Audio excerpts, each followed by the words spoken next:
Hey, what's going on, everybody? Welcome back to Mid-Card Mania. I'm Daniel. Steven. And, yeah, we're back in NWA.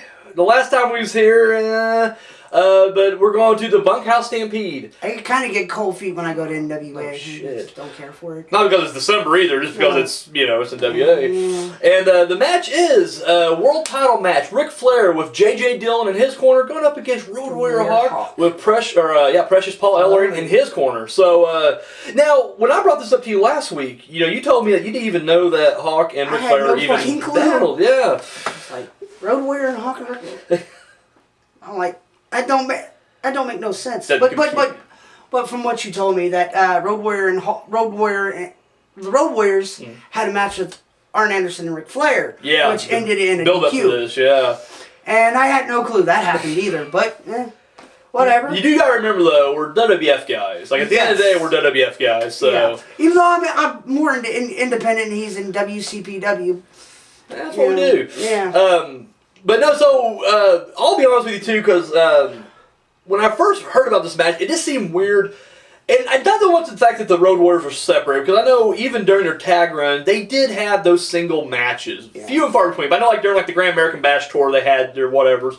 But it was just the fact that this is a world title match on pay-per-view is what made it so weird. Because it was like, this wasn't like Saturday Night's Main Event or some shit. This was literally a pay-per-view, the second in NWA's history, and it's like, that's what you're putting for, like, big match. And they made it a mid-card match. Yeah, and that's the thing, like, card, which, of course, make a world title match usually, like, the very last match. But I will let slide on this one, just because the main event was the Bunkhouse Stampede.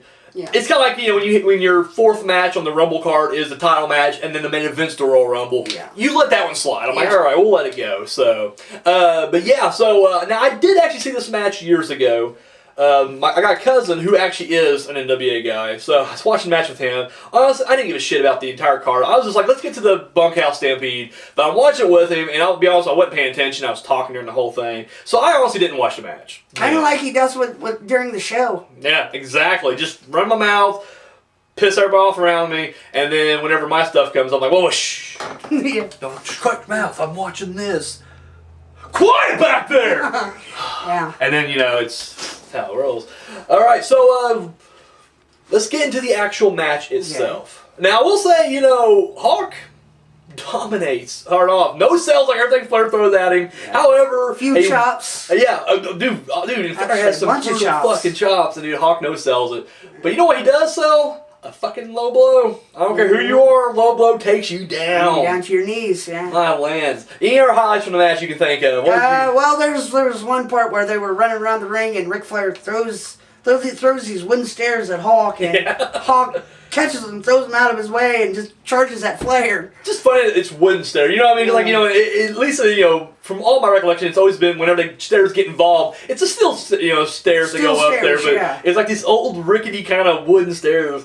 Props for Hawk catching and tossing, though. I mean, of course, Hawk eventually, does kind of get wear down, and then it does kind of get more evened up between him and Flair. One of my favorite moments in this match is when Hawk goes for a clothesline. And not only does he mow Flair down, he goes he keeps going. Like, he's just like, this clothesline, there's no stop to it. There's no stop at all. Fuck the Steiner line. That's a clothesline right there. I bet you if he was really charging at both of the motherfuckers, he would have took both of them. Oh, yeah, no, I mean, it's what I'm saying. Clean off. I didn't like, I was... Hawk was fucking stout. There was no, like, suspension of disbelief here. It was like, I believe this... this is it. I believe it. Hardcore. Clotheslines of both. Referee sells like a motherfucker. Dude's like down for like an hour. Out of the ring. What's funny is the match before this, he was refereeing. I forgot who the fuck was fighting, but he gets taken out in that match too. Same referee. And I'm just like, dude, like maybe just throw a towel in. Like seriously, if I get taken out first match, I'm like, Steve, referee shirt's yours, buddy. I just got knocked out already. Get your ass in there. This motherfucker's like, I'm gonna go in there. I can't get hurt again. He gets hurt again. Like even worse. Of course, Hawk has the match won. Flair's out. 1, 2, 3, 4, 5, 6. You can count fucking 20. J.J. Dillon comes over a chair. I just love that he hits him with a chair. And like Hawk just stands up. Hawk no self. He gets right back up. Chokes him. Look. But then the great thing is, Flair cracks him with his chair. Now, referee's still out at this point. Cracks him with the chair, but Hawk is getting back up. It again. And Flair's like, no, you gotta stay down this one. And puts him down. And then, of course, Hawk's like, fine, I'll stay down, but I'm gonna launch your ass. Referee finally gets in there. 1, not even a 2 count. Throws him up on the referee. Go ahead and finish the match out for us. So then after that little bit happened, the referee is back up. He's aware of what's going on in the ring. Ric Flair grabs the chair, and while it's Hawk, was it in the head or in the back? I think the head, the first shot, and then the second shot was in the back. Well, the second shot in the back, and referee calls it. The match is over. Yeah. I'm like, what the fuck? I'm like... But you knew that was going to happen, because... That's how the NWA rolled back then, pretty much. Dude, like, that's the thing that blew me out. I've said this before on the main event, but this is probably the first time we talked about it, was that, say what you want about WWF not being the wrestling show of the two. Yeah. They had, at least in the 80s and early 90s, they had decisive main event wins. Yes. There was never a time, and with the exception of, like, their TV stuff, like, I know the Hogan-Andre Giant match, but I'm talking about pay-per-view-wise, decisive win every time. And, dude, I have watched a shitload of there NWA. There were very few schmozzes. Very few. And, dude, like, every NWA match is some ridiculous fucking bullshit. Yeah. Every one of them.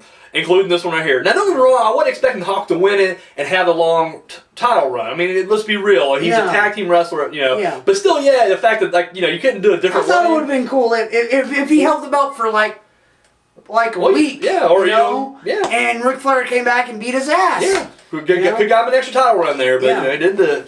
That was that match right there. Now, probably could have been a 17-time world champion. Could have been.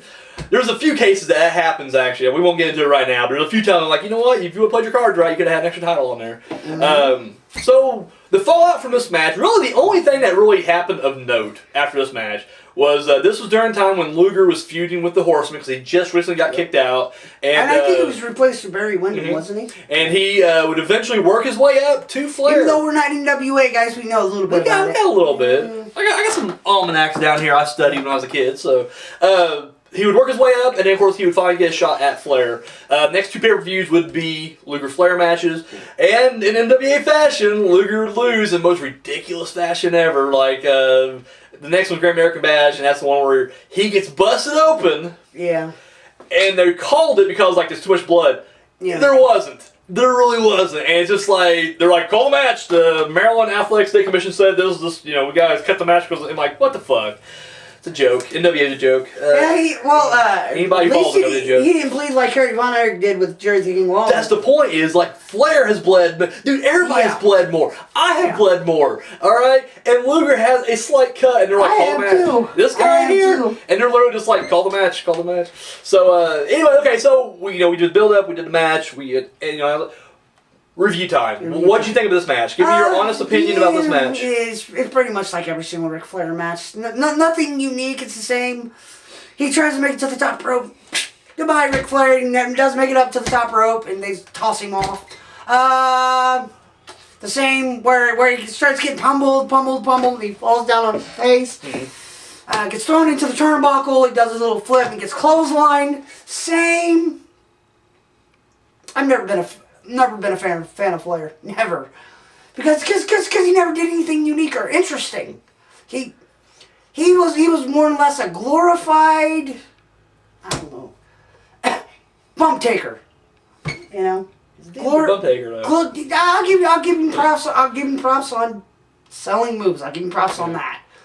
As far as being like doing something unique and different every single time, same shit over and over again. All right.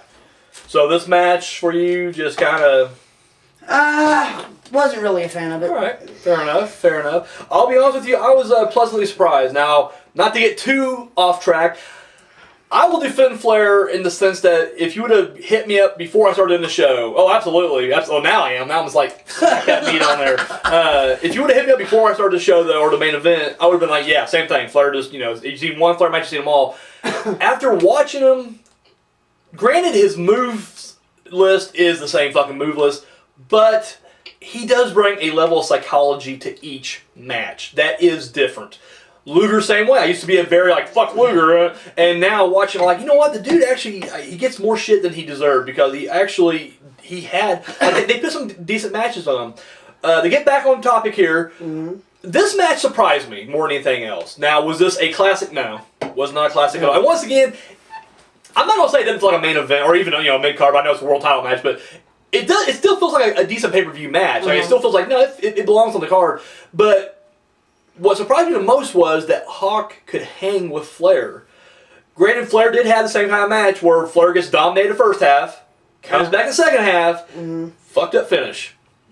Won't deny it. But the fact that Hawk could hang in there because Hawk was really the Road Warriors themselves. I mean, I'm not saying they couldn't have long matches, but they were mostly short matches. And then if they did have long ones, you had the advantage of tagging out. You wouldn't get gassed out. Here, Hawk had to want to tag out too. Like, he did do a 20-minute plus match with Ric Flair. And 23 minutes, I think. What, 23? So that's what I'm saying is, like, the fact that he actually did, I wouldn't say go the distance, but he went, fairly well with the champ in the ring. For a tag team wrestler. Exactly. And for Hawk, I mean, I'm not making fun of Hawk because once again, they're both great wrestlers, but they are power guys for the most part. So Hawk the fact animal. They don't have much of a moveset. Same thing. I mean, same thing. They really have a lot of body slams, a lot of real press slams, shit like that, clotheslines and hits and shit. Yeah. So the fact that he actually had a decent match with Flair, I was surprised with. Once again, the ending, but at this point, I've called too many NWA matches that were shit. This one doesn't really blow me away. I mean, it doesn't really piss me off as much. I'm just like, it is what it is. It's Ric Flair doing what Ric Flair does. The fact that they didn't really have, the fact that the match